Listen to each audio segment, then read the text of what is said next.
Hello everyone, you are most welcome again. कल हमने इस बैच को स्टार्ट किया था, आज इसकी ये दूसरी क्लास है। कल हमने पार्ट्स ऑफ स्पीच के बेसिक टर्म्स को समझा था, वर्ड सिलेक्शन, वर्ड प्लेसमेंट की समझ को समझा था।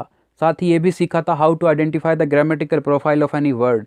किसी वर्ड की ग्रामेटिकल प्रोफाइल को कैसे आइडेंटिफाई करते हैं, कौन सा वर्ड किस वर्ड को मॉडिफाई कर सकता है, हमने ये भी सीखा था। इन सब को सीखने के बाद हमें एक एक्सरसाइज की ज़रूरत होती है जिसे हम डिस्कस करने वाले हैं आज। पहले हम क्लास पढ़ेंगे, उसके बाद हम इस एक्सरसाइज को डिस्कस करेंगे। इसका पीडीएफ नीचे लिंक से आप डाउनलोड कर सकते हो, अपने पास रख सकते हो।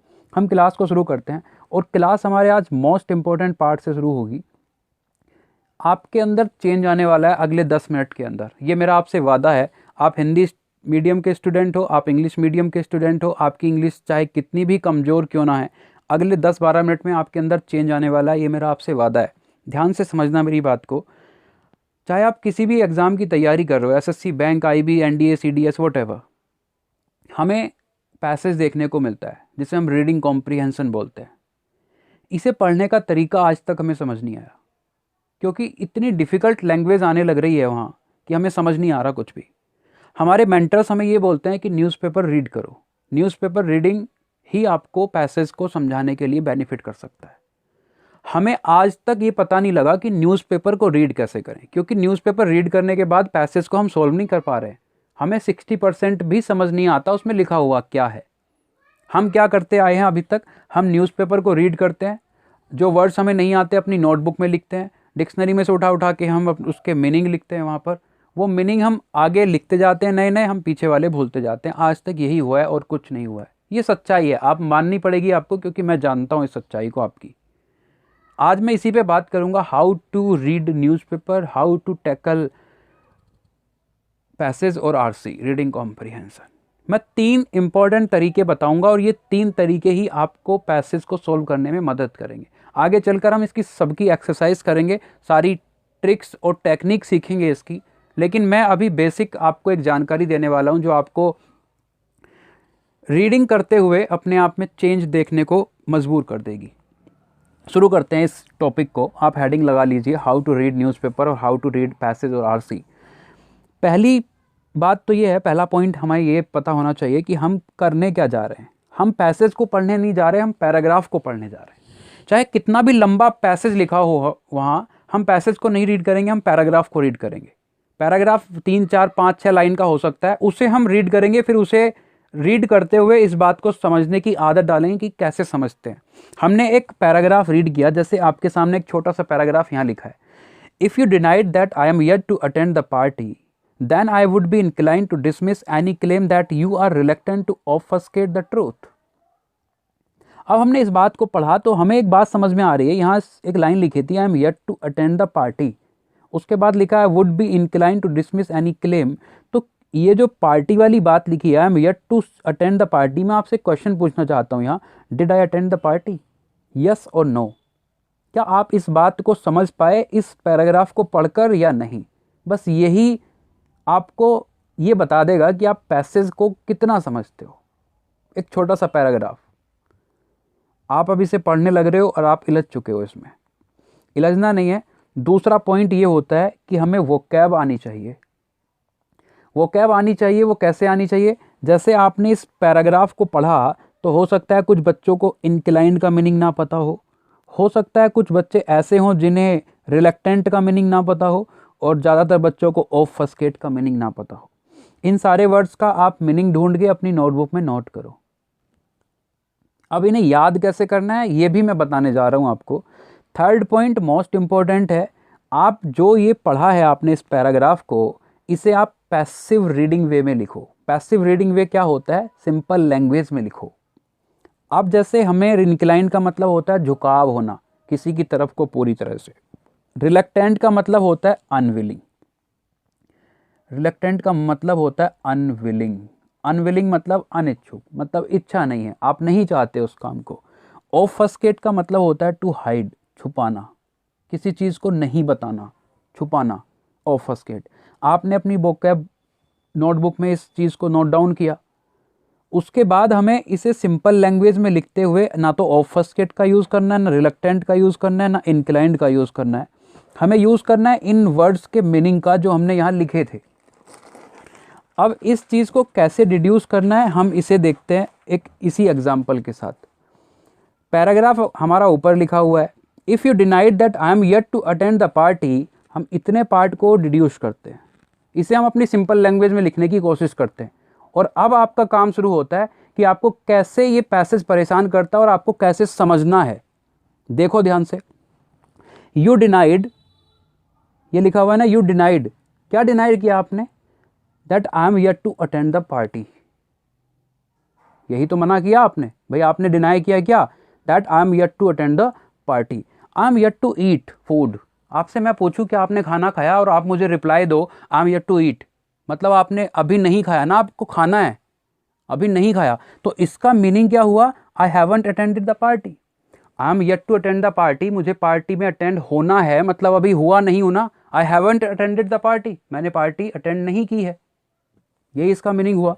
अच्छा, जब एक सेंटेंस में दो निगेटिव बातें एक साथ लिखी हों तो दोनों कैंसिल आउट होकर पॉजिटिव सेंस तैयार करती है, इस बात को समझो आप। तो आपने डिनाई किया मैं इस निगेटिव पार्ट को, क्योंकि ये निगेटिव पार्ट है, और ये भी निगेटिव पार्ट है क्योंकि इसका मीनिंग निकल रहा है निगेटिव, आई हैवंट अटेंडेड। तो अब मैं इसे पॉजिटिव करूँ, आपने डिनाई किया, अगर मैं कहूँ आपने क्या कहा, फिर आपने मना किया कि मैंने पार्टी अटेंड नहीं की है, इसका मतलब आपने कहा क्या? ये कहा आई हैव अटेंडेड द पार्टी। इस बात को और सिंपल बनाने की कोशिश करता हूँ मैं आपके लिए। मैं आपके पास आया, मैंने आपसे पूछा आप पार्टी में गए थे ना? आपने कहा नहीं नहीं मैं तो नहीं गया। मैं तो नहीं गया, इस बात को आपने पहले बोला नहीं नहीं, मतलब इस बात को आपने नकार दिया, आपने नकारा कि मैं पार्टी में नहीं गया था। इसका मतलब ये है ना, आप ये कहना चाहते हो हाँ पार्टी में गया था। मैंने आपसे, मैं एक बार फिर से बोल रहा हूँ, मैंने आपसे कहा पार्टी में नहीं गए थे ना? आपने कहा नहीं नहीं ऐसा तो नहीं है, इसका मतलब आप पार्टी में गए थे। तो you said I have attended the party. खेल समझ में आ रहा है? ऊपर लिखा हुआ है if you denied that I am yet to attend the party, इसका जो हमने डिड्यूसिंग मीनिंग निकाला है एग्जैक्ट सिंपल वे में, वो ये निकल के आया, you said I have attended the party. क्या आप इसे समझ पा रहे थे इस लाइन को जो ऊपर लिखी हुई थी? ये पैसेज की लाइन है, ये आपकी सिंपल वाली लैंग्वेज है जिसे हम पैसिव रीडिंग वे बोलते हैं। Then I would be incline to dismiss any claim that, यहाँ तक कोई दिक्कत नहीं होनी चाहिए, सिंपल लैंग्वेज में लिखा है already. Then I would be inclined to dismiss any claim, तो मैं किसी भी क्लेम को डिसमिस करना चाहूँगा। That you are reluctant to obfuscate the truth, इसे रिड्यूस करने की नीड है हमें। यू आर रिलक्टेंट, हमने लिख दिया यू आर रिलक्टेंट, क्या reluctant? To obfuscate the truth. Reluctant का मतलब मैंने आपको बताया अनविलिंग। यू डोंट वॉन्ट, आपने उस मीनिंग का यहाँ यूज़ किया, यू डोंट वॉन्ट, आप नहीं चाहते हो, क्या? ऑफस्केट मतलब to hide, to hide the truth, आप नहीं चाहते हो ट्रूथ को हाइड करना, सच को छुपाना। तो इसका मतलब क्या है फिर? आप चाहते हो, आप नहीं चाहते हो सच को छुपाना, इसका मतलब आप चाहते हो सच को बताना, भाई यही मीनिंग है ना इसका पॉजिटिव। समझ में आ रही है बात? तो हमने डिड्यूस करके इस लाइन का मतलब you are reluctant to obfuscate the truth का क्या निकाला? You want to tell the truth. तो अब पैसिव रीडिंग वे में जब लिखने के बाद कुछ ये इस तरह से हमें मिलेगा, if you said that I have attended the party then I would be inclined to dismiss any claim that you want to tell the truth. If you said, अगर आप कहते हो that I have attended the party, कि मैंने party attend की है, तो मैं इस तरह के किसी भी क्लेम को डिसमिस करना चाहूँगा, खारिज करना चाहूँगा, that you want to tell the truth, कि आप सच बोलना चाहते हो। अगर मुझसे आप ये पूछोगे इसका आंसर क्या है, did I attend the party, मैं कहूँगा नहीं, पार्टी अटेंड नहीं की। क्यों नहीं की? क्योंकि यहाँ लिखा हुआ है कि मैं किसी भी इस तरह के क्लेम को डिसमिस करना चाहूँगा कि आप सच बताना चाहते हो। आप जो बोल रहे हो वो सच है ही नहीं, आप सच बताना चाहते ही नहीं हो कभी भी, आप तो झूठ बोलते हो, इसलिए इस बात को आप झूठ बोल रहे हो। आप कह रहे हो आई हैव अटेंडेड द पार्टी, ये बात गलत है। ये इस पैराग्राफ का मीनिंग था।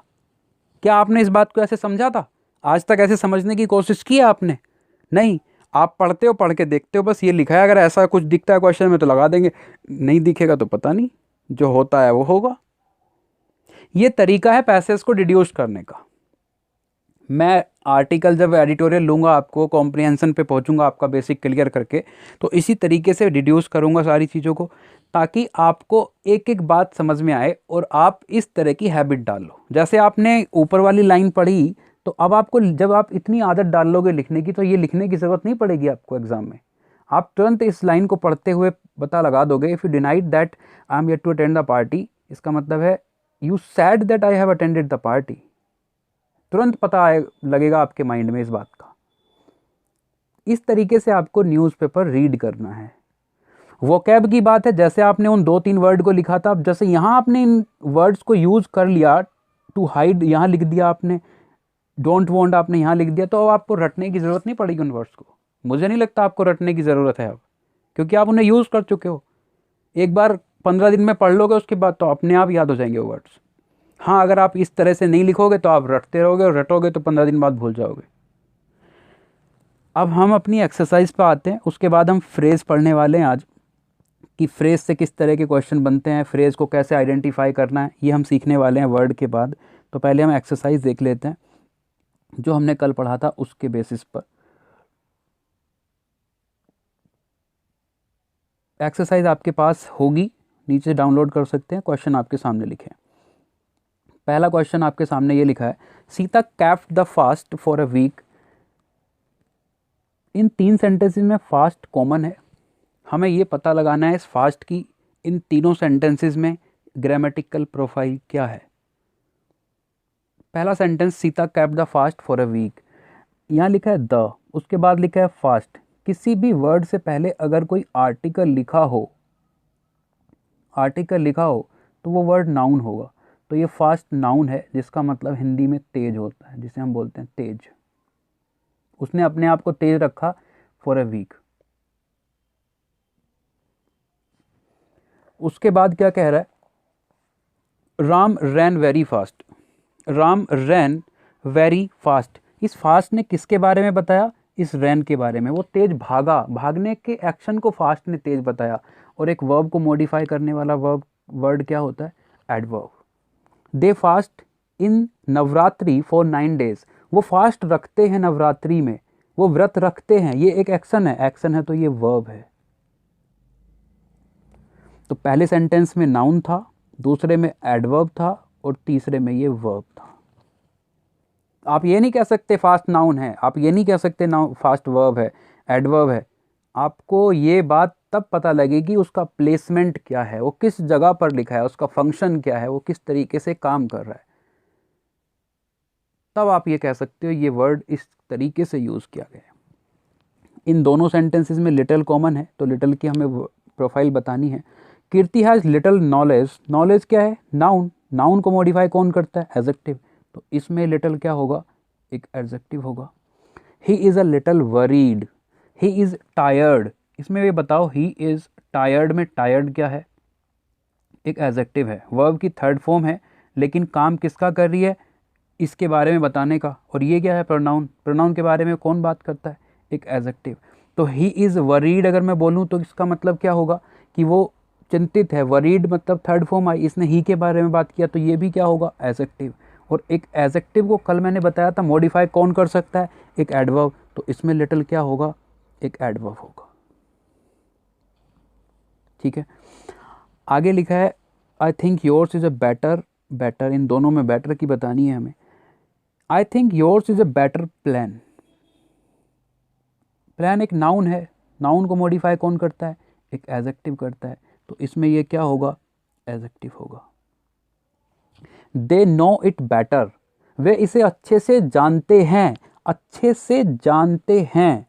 जानने की मतलब नो की क्वालिटी को मॉडिफाई किया इस बेटर ने, वो अच्छे से जानते हैं। कैसे जानते हैं, अच्छे से, मतलब क्वालिटी किसकी बताई है, जानने की। जानना क्या है, वर्ब, एंड वर्ब को मॉडिफाई कौन करता है, एडवर्ब। तो बेटर यहाँ क्या होगा, एक एडवर्ब होगा।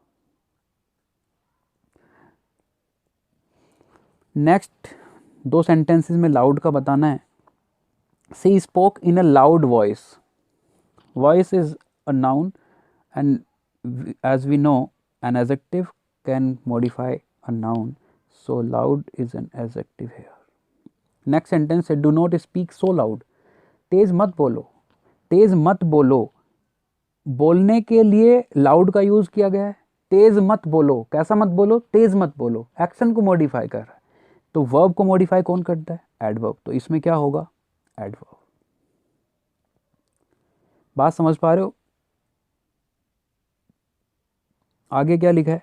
आगे हमें सम की प्रोफाइल बतानी है दोनों सेंटेंसेस में। I am eating biscuits, give me some more. ये मोर किसके लिए आया? बिस्किट्स के लिए।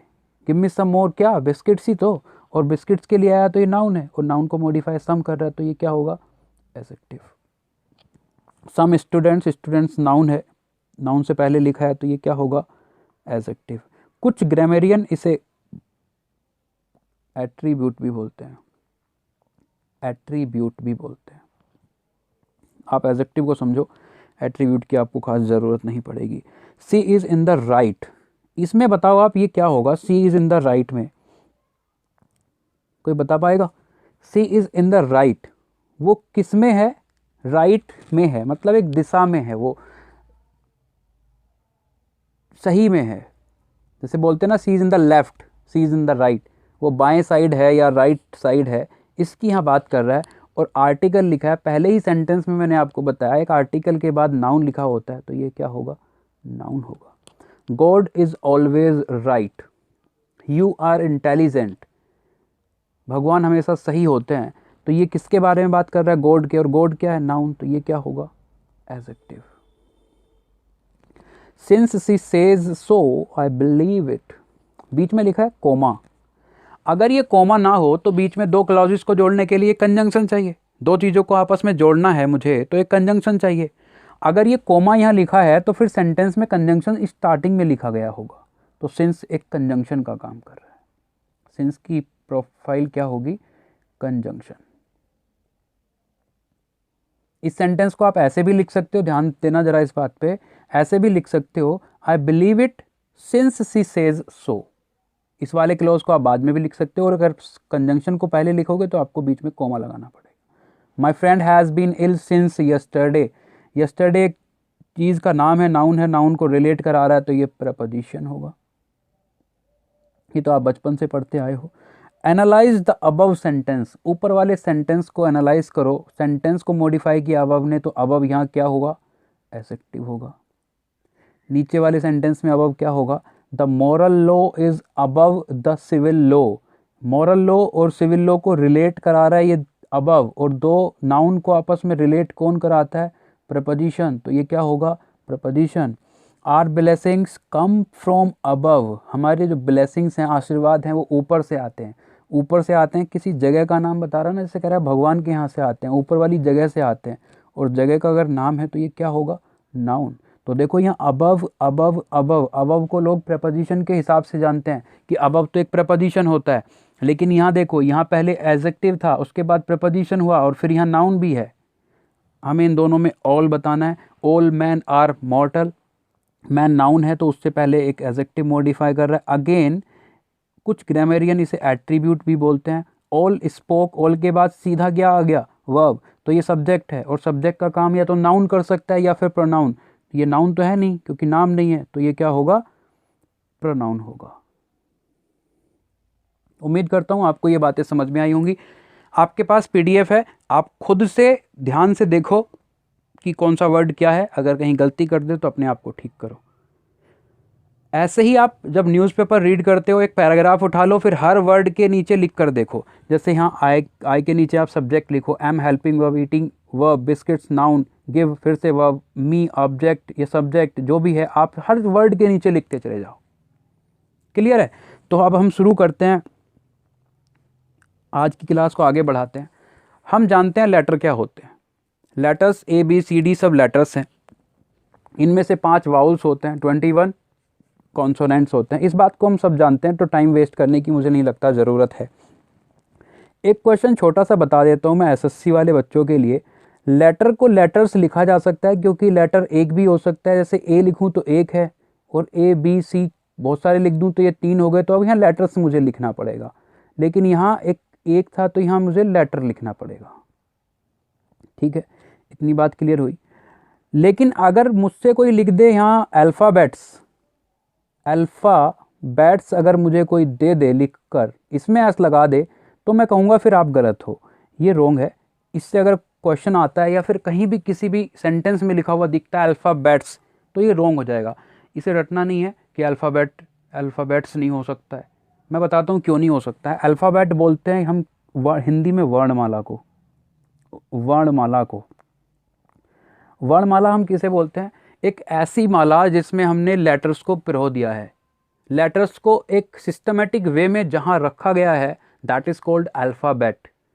और जब एक वो माला है, वो उसमें सारे लेटर लिखे हुए हैं पहले से, तो क्या वो एक से ज़्यादा हो सकती है? नहीं, वो तो एक सीरीज़ है, एक ही तो सीरीज़ है हमारे पास, दूसरी सीरीज़ ही नहीं है। जब दूसरी सीरीज़ नहीं है तो अल्फ़ाबेट्स नहीं हो सकता, अल्फ़ाबेट ही रहेगा। आगे चलते हैं। लेटर से बनता है वर्ड, और वर्ड पार्ट्स ऑफ स्पीच के नाम से जानते हैं हम, वो हम पढ़ चुके हैं कि कौन सा पार्ट्स ऑफ स्पीच क्या होता है, कौन किसे मॉडिफाई कर सकता है, किसी वर्ड को कैसे आइडेंटिफाई करना है, ये हमने अभी तक सीखा है। वर्ड से बनता है फ्रेज, उसके बाद क्लॉज आएगा, फिर हम सेंटेंस पे पहुंचेंगे। अभी तक हमने ये पढ़ा है शब्दों के समूह को सेंटेंस बोलते हैं, नहीं, शब्दों के समूह को पहले फ्रेज भी बोलते हैं, फिर क्लॉज भी बोलते हैं, तब हम सेंटेंस बोलते हैं। तो बाईपास नहीं करना है कुछ भी, शॉर्टकट कहीं से नहीं जाना है, सारी चीज़ों को पढ़ते हुए जाना है। अब हम बात करेंगे फ्रेज की। जैसे हमने एक वर्ड को आइडेंटिफाई किया, वैसे अब हम फ्रेज को आइडेंटिफाई करना सीखेंगे। फ्रेज किसे बोलते हैं, पहले हम ये सीखते हैं। It is a collection of words. देखो, जो मैं लिखता हूँ आपकी नोटबुक में लिखने के लिए बहुत इंपॉर्टेंट पार्ट है। एक एक चीज़ मैं आपको बता रहा हूँ इस बैच में। यूट्यूब पर ये मत सोचना यूट्यूब पर पढ़ा रहा हूँ मैं तो कुछ चीज़ें छोड़ दूंगा, कुछ नहीं छोड़ने वाला हूँ, मैं सब पढ़ाने वाला हूँ। कोई भी शब्दों का एक कलेक्शन, वर्ड्स का एक कलेक्शन फ्रेज कहलाता है। सिंगल वर्ड कभी भी कोई फ्रेज नहीं कहला सकता। कोई एक वर्ड लिखा है, वो कभी भी फ्रेज नहीं हो सकता, वो दो या दो से ज़्यादा होने चाहिए। दूसरी बात, इसके पास अपना कोई सब्जेक्ट और एक वर्ब नहीं होता है।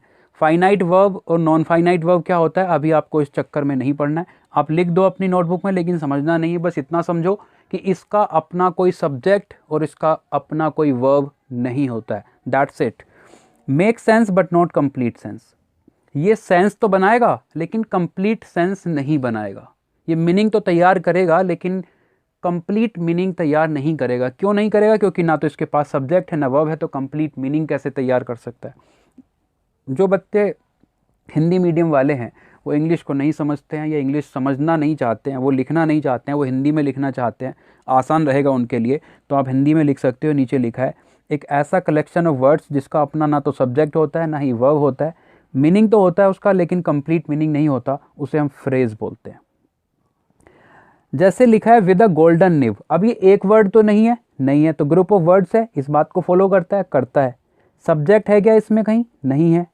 कोई वर्ब है क्या इसमें? नहीं है, तो इस वाली कंडीशन को भी फॉलो करता है। इसका सेंस है, हाँ एक सेंस है कि गोल्डन निब के साथ, सोने की निब के साथ, निब होता है जो आपके पेन के आगे होता है, गोल्डन निब के साथ सेंस तो है। क्या कोई कंप्लीट सेंस है? क्या हुआ गोल्डन निब के साथ? क्या? कुछ नहीं, पता नहीं। तो तीनों कंडीशन फॉलो करता है, तो ये क्या है? फ्रेज।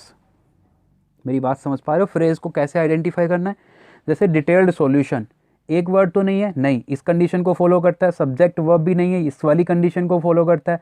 सेंस तो है डिटेल्ड सॉल्यूशन, लेकिन क्या, ये हमें पता नहीं, कंप्लीट सेंस नहीं है, तो ये भी क्या होगा? फ्रेज।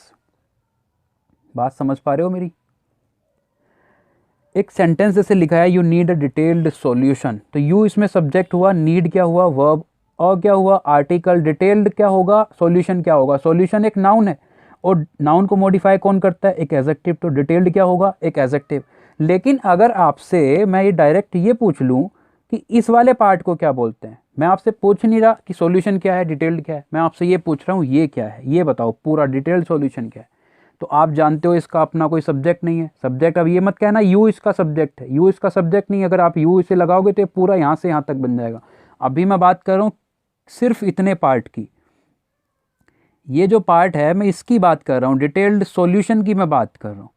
डिटेल्ड सॉल्यूशन मुझे बताओ, डिटेल्ड सॉल्यूशन क्या है? अब आप कहोगे कि डिटेल्ड सॉल्यूशन ना तो अपना सब्जेक्ट रखता है कोई, ना इसका कोई कंप्लीट सेंस तैयार हो रहा है, ना इसमें वर्ब है, तो ये एक फ्रेज है। अब फ्रेज किस तरह की है, क्योंकि फ्रेज के भी टाइप होते हैं, ये हम सीखेंगे अभी आगे चलकर।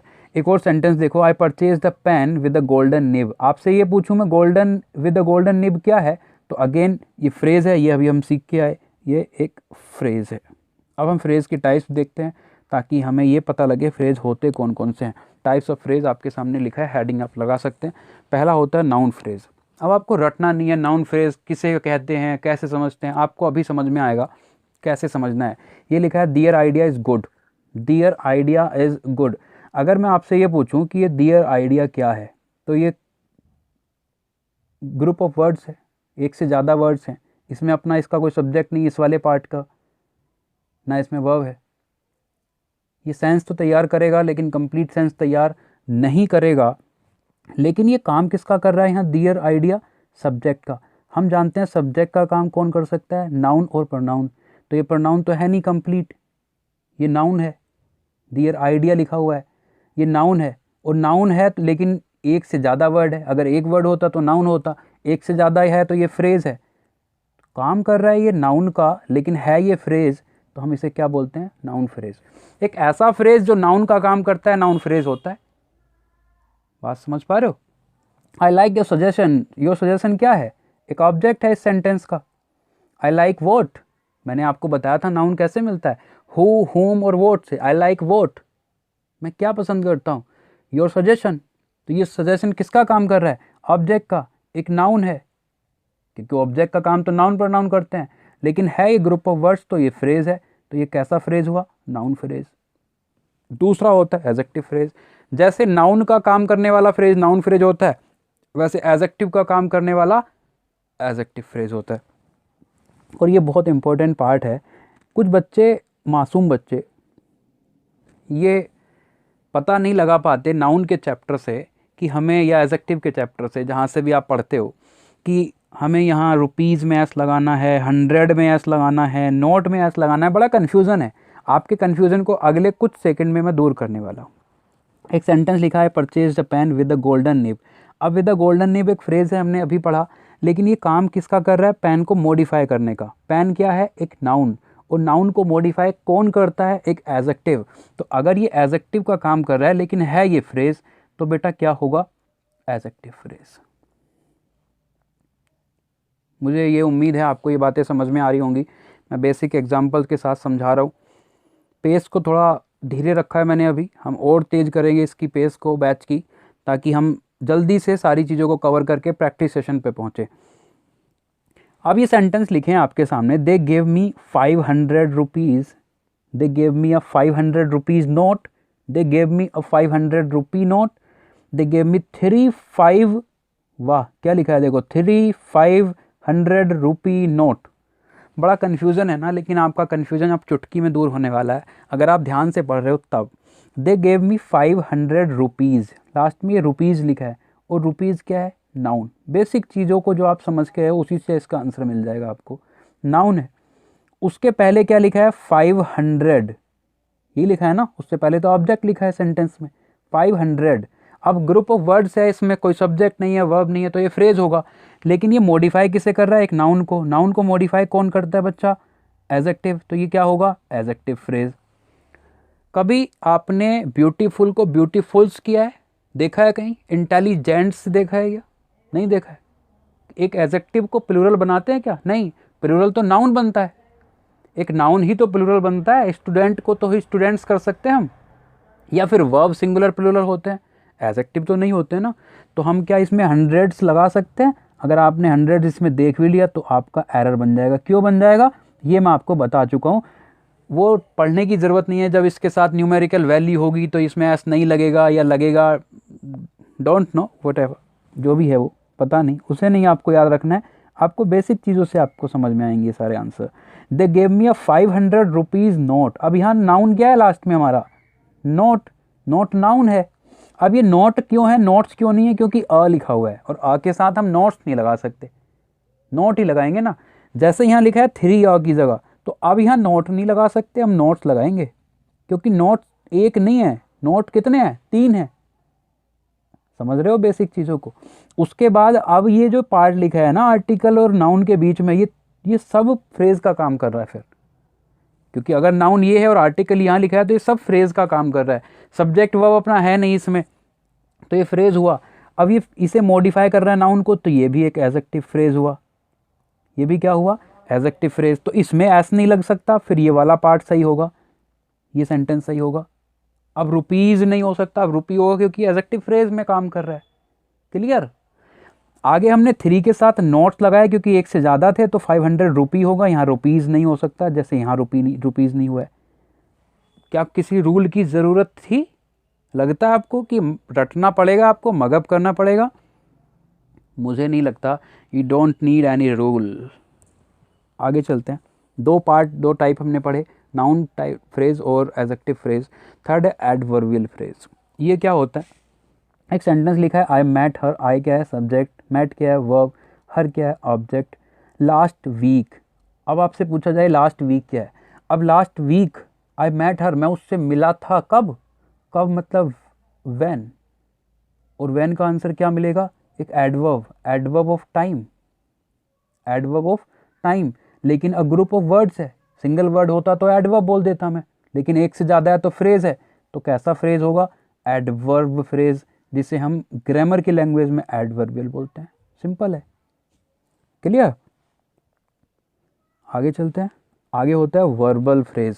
ये थोड़ा सा आपसे नई चीज़ें होंगी आपके लिए। अब वर्बल फ्रेज किसे बोलते हैं? ये 2-4 सेंटेंस आपके सामने लिखे हैं। दे completed this work, they have completed this work, they have been completing this work, they will have been completed this work।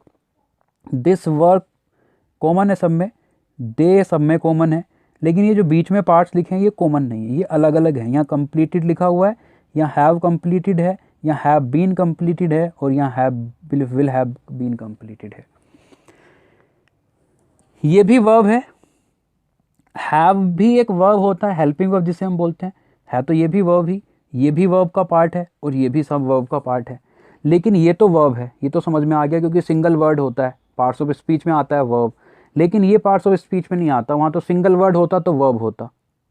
अगर आपसे अलग अलग पूछा जाए कंप्लीट क्या है तो आप कहोगे ये मेन वर्ब है और ये हेल्पिंग वर्ब है।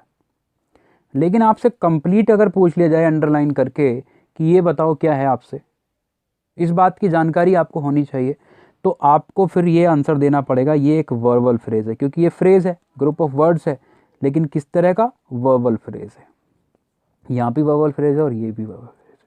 ये थोड़ी सी नई बात है, खास ज़रूरत नहीं पड़ेगी इसकी, लेकिन आपको ये पता होना चाहिए ताकि सेंटेंस में आप ये पता कर पाओ कौन सा पार्ट क्या है। उसके बाद आता है मोस्ट इंपॉर्टेंट पार्ट, क्योंकि अगर आप बैंकिंग की तैयारी कर रहे हो तो 5 क्वेश्चन आपसे डायरेक्ट पूछ लिए जाते हैं। एसएससी में भी मेंस में भर भर के क्वेश्चन पूछे जाते हैं आपसे, प्री में भी 2-3 क्वेश्चन आ जाते हैं, कभी कभी आपकी शिफ्ट में हो सकता है आ जाएं। जब हम एक वर्ब से पहले कोई पार्ट लगाते हैं हेल्पिंग वर्ब टाइप तो हम वर्बल फ्रेज बोलते हैं। जब वर्ब के बाद कुछ लगा देते हैं हम, एडवर्ब भी हो सकता है, वो प्रीपोजिशन भी हो सकता है, तो हम फ्रेजल वर्ब बोलते हैं। जैसे लुक आफ्टर, लुक आफ्टर का मतलब टू केयर होता है, देखभाल करना। लुक फॉर कुछ सर्च करना होता है, लुक इनटू टू इन्वेस्टिगेट होता है। वैसे कॉल फॉर होता है, कॉल फोर्थ होता है। सबके अपने अपने इस मीनिंग है, इसके ऊपर अलग से हम सेशन लेंगे। और इसके ऊपर मेरी एक नोटबुक भी है जो आपको अवेलेबल हो जाएगी, आप उसका PDF डाउनलोड कर सकते हो जब हम पढ़ेंगे इसे तब। तो आज की क्लास में हम इतना ही सीखने वाले थे। अब हम कल की क्लास में फ्रेज़ का एक एक्सरसाइज लेंगे, जैसे हमने आज पार्ट्स ऑफ स्पीच का ग्रामेटिकल प्रोफाइल का लिया था, ताकि हम फ्रेज़ को आइडेंटिफाई कर पाएँ आसानी से, प्रैक्टिस हो जाए हमारी। मैंने आपको जो रीडिंग का पार्ट बताया आज कि हमें रीडिंग कैसे करनी थी, ये जो मैंने आपको समझाया था डिड्यूस करना मीनिंग को, ये बहुत इंपॉर्टेंट है आपके लिए। आप इसे ट्राई करना। वीडियो में अगर एक बार समझ ना आए तो दोबारा देखना, ये बात समझ में आएगी। और उसके बाद हम ये बहुत अच्छे से सारी चीज़ें आपके माइंड में डल जाएंगी जब हम प्रैक्टिस लगातार करेंगे। तो इस वीडियो में मैं आपसे यहीं विदा लेता हूँ। कल फिर से होगी आपसे मुलाकात।